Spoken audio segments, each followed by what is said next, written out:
नमस्कार. आजच्या कवितेचं नाव आहे षंडत्व. समाज जीवनावर भाष्य करणारी ही कविता आहे. देवळातील पुजाऱ्यानेच आता देवाऱ्यातील देवाची प्रेतयात्रा काढली आहे. देवळातील पुजाऱ्यानेच आता देवाऱ्यातील देवाची प्रेतयात्रा काढली आहे आणि संस्कृतीचे प्रतीक म्हणून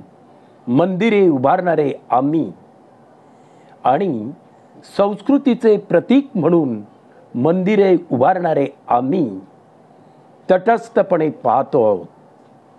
जाब विचारण्याची ताकद आमच्यात नाही. जाब विचारण्याची ताकद आमच्यात नाही. आम्ही आहोत केवळ मांसाचे गोळे अन हाडांचे सांगाडे.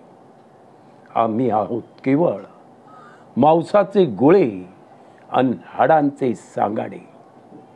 नाक्यावरून फिरताना गर्दीतून गिराईक म्हणून आम्हालाच खुणावणाऱ्या आमच्या आया बहिणी दिसतात तेव्हा आम्ही घेतो डोळ्यावर ओढून चामडे.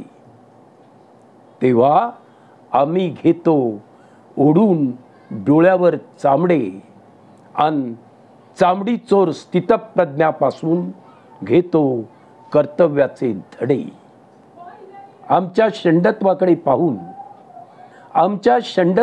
पाहून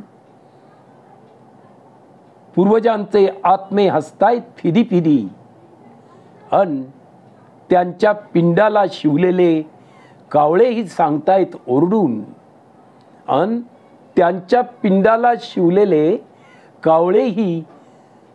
सांगतायत ओरडून आमच्यासाठी रचलेल्या सरणावरच्या लाकडांना. अरे बाबानो, तुम्ही साथ केली शेवटपर्यंत, तरीही यांची प्रेत जळणार नाहीत. एवढं पाणी यांच्या अंगात मुरलंय.